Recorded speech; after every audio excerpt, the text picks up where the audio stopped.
Дали знаете што е генетски модифицирано јаболко? Ние ги имаме и одговорите и прашањата. Во Соединетите Американски држави, 3 владини агенции се потенцијално одговорни за безбедноста на храната, а 2 од нив го разгледуваат ова јаболко.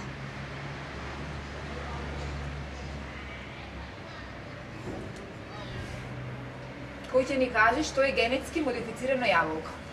Сите знаеме за невкусниот изглед на потемнетото јаболко кога ќе се касне или пресече јаболковиот сок и јаболковата каша. Всушност за таа причина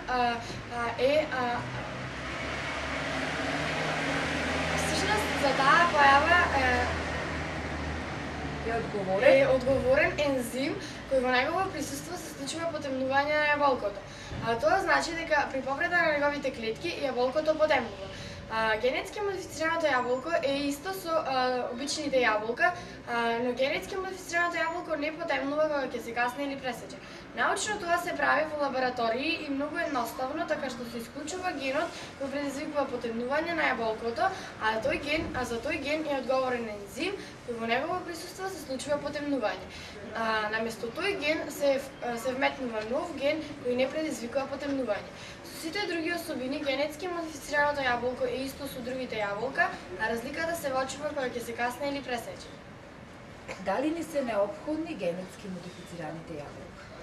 Се разбира, тоа посебно им одговара на професионалните кувари во подготвувањето на рецепти од јаболка, украсување и правење на различни модели. Исто така, потемнувањето представува голем трошок во синџирот на во снабдувачкиот синџир, затоа што бидејќи при транспортот од снабдувачот до потрошувачот јаболкото може да потемне и да се расипе и повеќе да не биде потребливо на пазарот.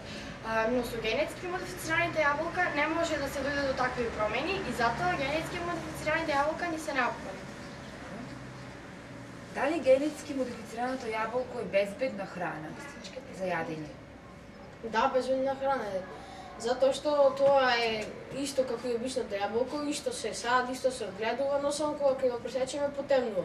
Пред се генетски модифицираното јаболко се проверува во големи биолошки лаборатории, при што таму се дозна дали е безбедно или не. А луѓето можеме да им кажеме дека тоа е безбедна храна. Значи тоа е испитано од во лабораторија и науката која стои за ова јаболко може да се контактира во секое време. Како сите други биотехнологии, за било која храна. А како може да се препознае генетски модифицираното јаболко?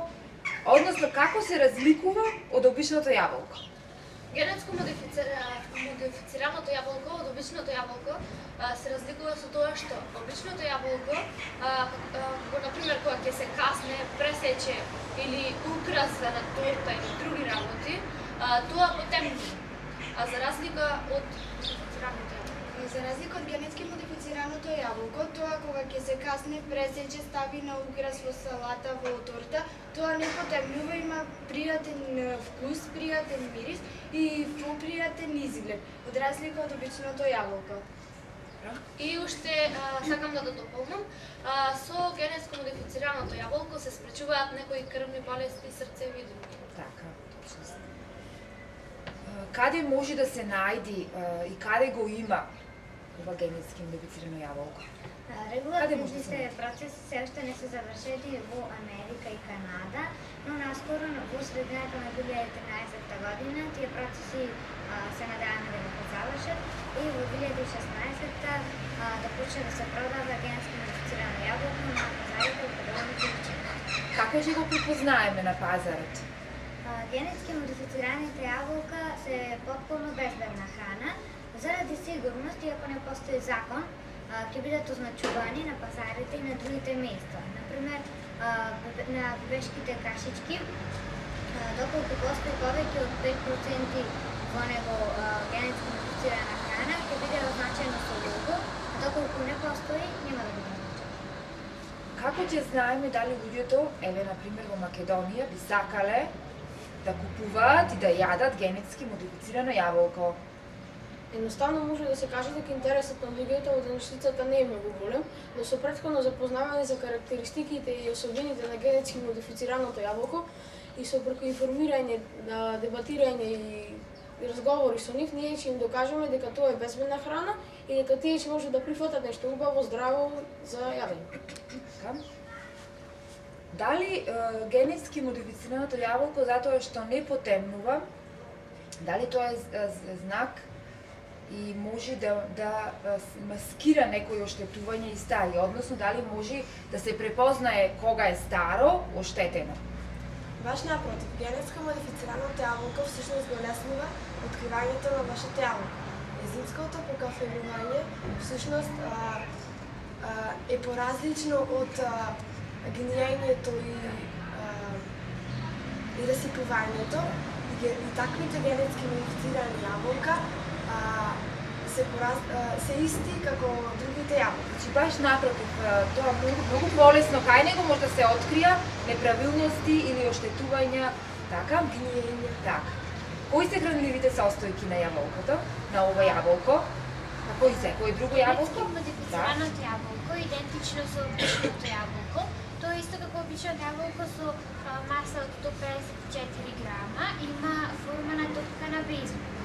Тоа има одличен раст на растителни влакна, содржи витамин С, тоест 5% од дневната потреба на витамини, содржи калиум за здраво срце и исто така е ослободено од масноти и холестерол. И на крајот, што го прави совршено едно јаболко? Се разбира вкус. Постојат тонина сорти, секој со свој уникатен вкус.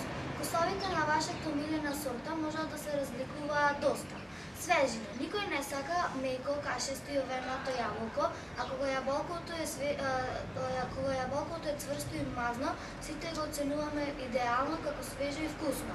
Се вкупниот изглед. Исто така како што никој не сака кашесто јаболко, никој не сака јаболко што изгледа како со модринки или без боја. Така е избрано името Арктик, што потсетува како снежен пейзаж недопред. Хранливите состојки, здрави антиоксиданти и полифеноли кои се уништуваат при сечени каснување на обичното јаболко, а се задржани во сите Арктик јаболка, дури иако имаат и некои оштетување, надворешни оштетувања.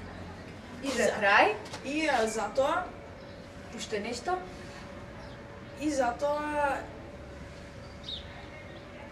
Покрај ова што го набројавме, кои се корисните хранливи состојки на јаболкото?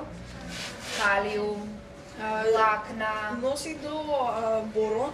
Тоа е хемиски елемент кој се означува со символот Б и атомски број 5. Тоа е добро заради за здрави коски и тоа го прави совршено јаболкото. Мислам дека го комплетиравме совршеното јаболко.